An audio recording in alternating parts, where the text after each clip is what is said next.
Once again, we are doing the Life Makeover Challenge. My girlfriend in the Netherlands and I just did week 11. We're starting on week 12. That one's an easy one. But week 11 was interesting because it was called Check Under the Hood. And basically, it's about looking inward to find those qualities within yourself that you need to develop in order to reach or attain the goal that you've set out for yourself. You might have your roadmap.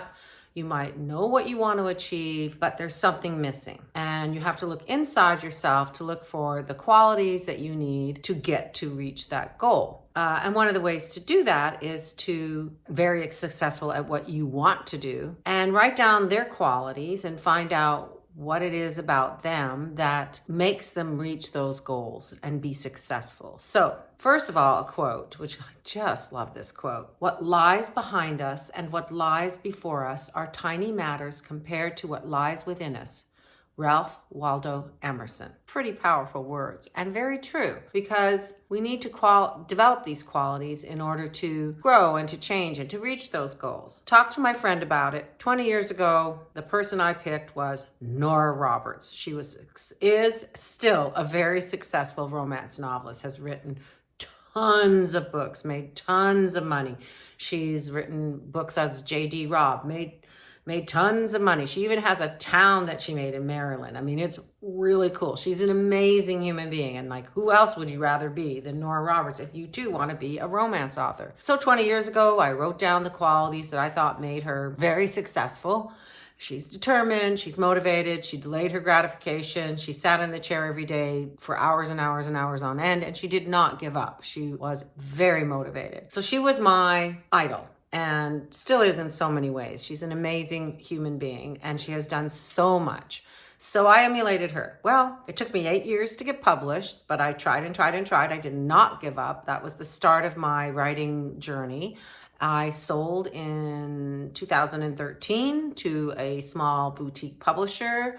I had several close calls before that. I entered a ton of competitions, but it kind of gave me the courage to do what I needed to do. Because again, that year, my major mantra was, I enjoy being courageous, fearless, and bold. That's still this year's mantra. I really, really, really like it. So I decided that I was going to be like her. Well, I've sold over 35 books. I've got another book coming out in April 7th, another book coming out April 7th, Protecting Brianna. I talked about it a little bit in my last video, and you can look for it in the description below. And I really, really, really, really, really, really loved her. I still really, really love her. Like, I still read her books when I need to just take a nice break from reality, because she really knows how to tell a story beautifully. If you've never read any of Nora Roberts' books, then you might be one of the few, because she's that amazing. Anyway, so I think she could put her name on a cookbook or a blank book and it would sell. I am not Nora Roberts. I am Christine Glover, romance author. Have I retained success? Yeah.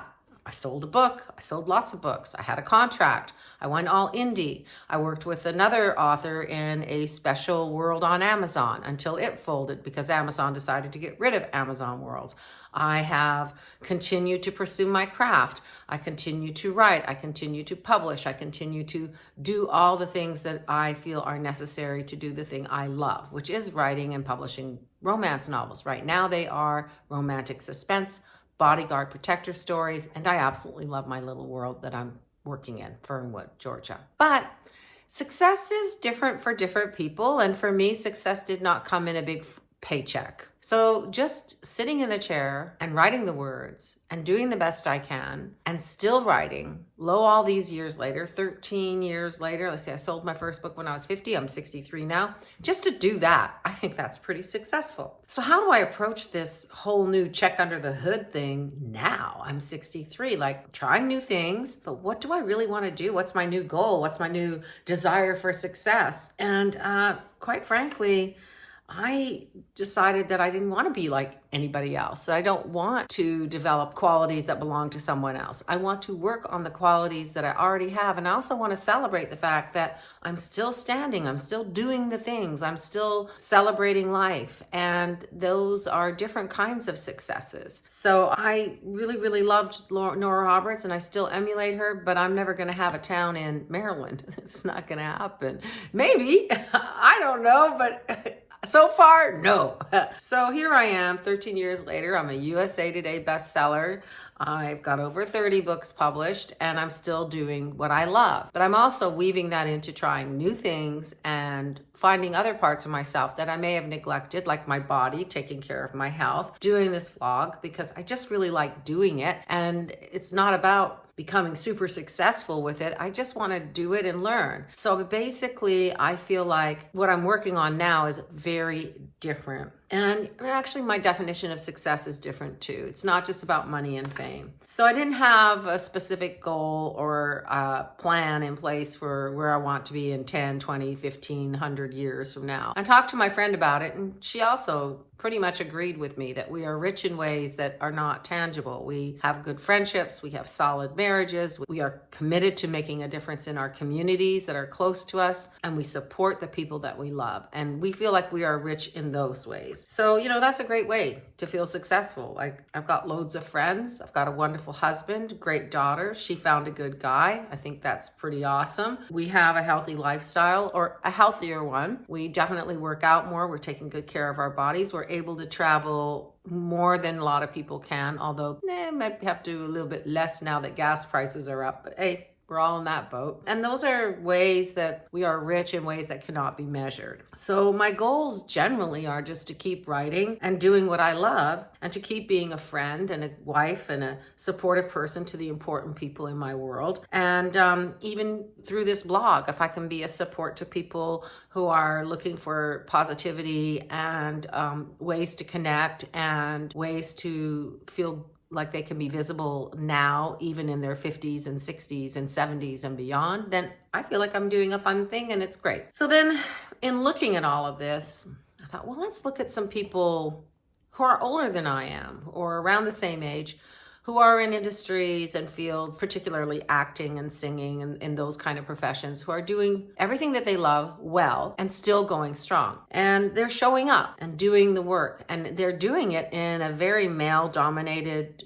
environment where, unless you really ask to be seen or make yourself get out there to be seen, you're not going to get seen anymore. You can become very invisible very quickly after you turn 50 as a woman. I've talked to several women about this, and this is an ongoing theme. It's even noted in medical articles and such like that. So we just have to work a little harder to be seen for who we really are. So some of the people I looked at were like Joy Behar, Mary Steenburgen, Candice Bergen, Sandra Bullock, who was amazing, Bette Midler, Lily Tomlinson, Jane Fonda, some of the younger ones, Reese Witherspoon, Jennifer Aniston, who are producing and doing new shows and just really supporting the female actors and producers and so on in this very male-dominated industry still. So I kind of looked at what they were doing, and basically they're doing what they love, and they're continuing to support the people that they care about, and they're continuing to generate good work, and they're continuing to go out there and do all the things. So they just keep doing it. And that's successful. And that's doing the right things, even no matter how old you are.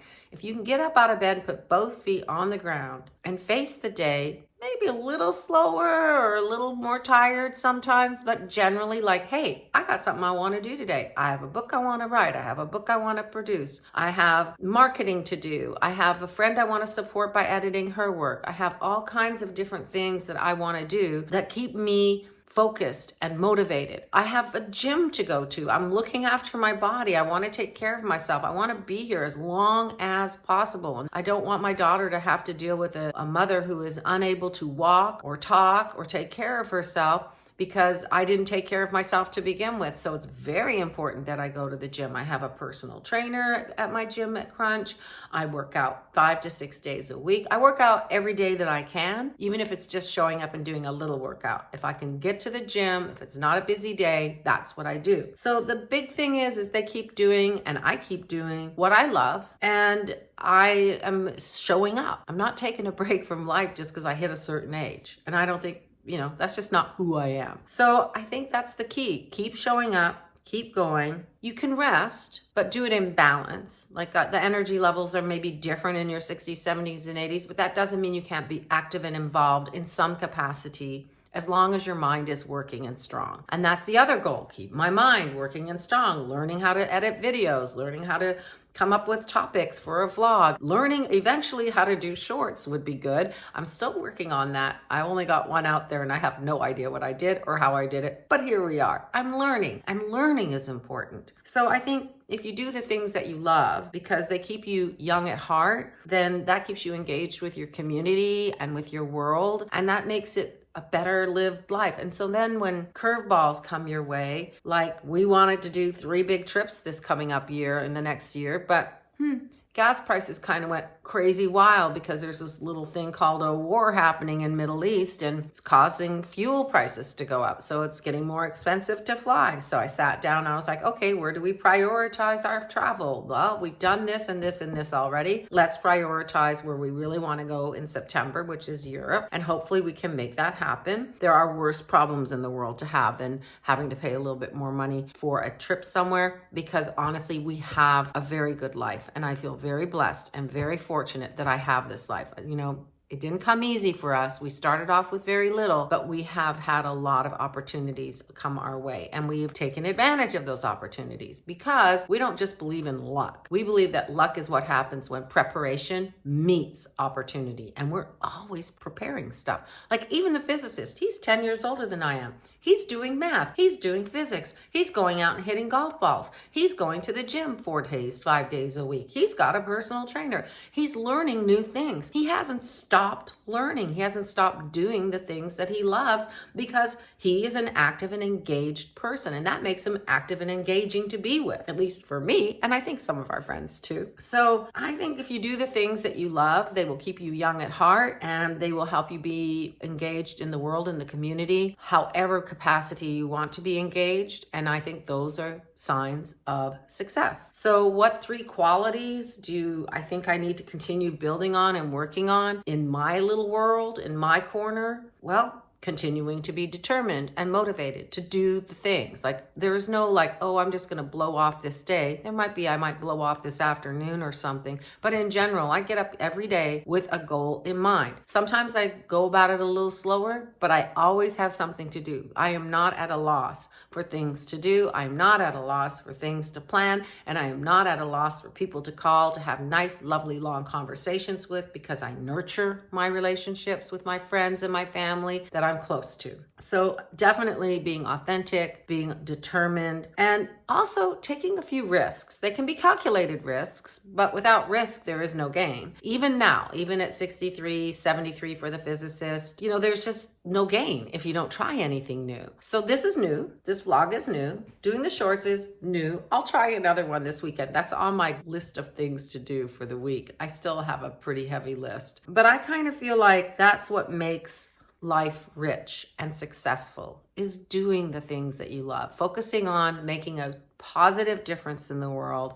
And if you're having a crappy day or a bad morning, which everybody has, sometimes things fly into your situations that you have no control over, or people try to rain on your happiness parade or whatever. And then the goal is to get over that rain and to push through it, make lemonade out of whatever lemons you've got, and just keep on trucking. So I think that's the key. And with all of these women that I just mentioned, they're participating still. They're still doing shows. They're still singing. They're still going on talk shows. Oh my gosh, I've seen Bette Midler do an amazing song on a talk show. Absolutely love her. Loved all the ladies that I just mentioned to you, and I think they're all vital women. And we've lost a few, like Catherine O'Hara and Diane Keaton, 2 women that I completely adore and love in their fields, and sad to see them go, but they lived their lives. They didn't stop acting. They didn't stop doing comedy. They didn't stop being involved in the industry that they fought so hard to grow up in.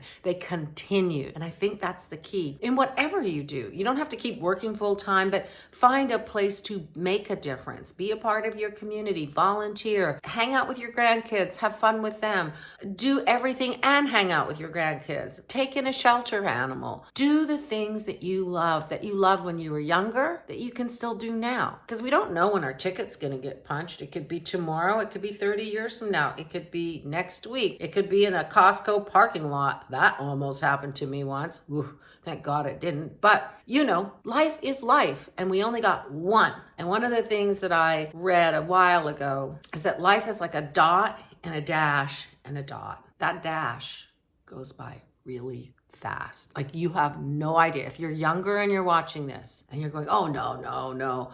Oh, honestly, in my 40s, we were so busy, I didn't even have time to think hardly. We were running around, taking care of the kids, doing the school stuff. The husband was traveling. We were trying to rediscover ourselves. We were working, we were doing, and it just flew by. I went from having a 10-year-old to an almost 32-year-old in a blink, literally a blink. And when I look in the mirror, I'm like, oh, I am a little older, still feel good. But the truth is, I'm 63 now and things have changed. We've gotten through some things and we've done a lot of moving around and we've lived a really, really fun life overall. So I can't complain, but that's why I want to grab life with both hands and keep doing what I'm doing.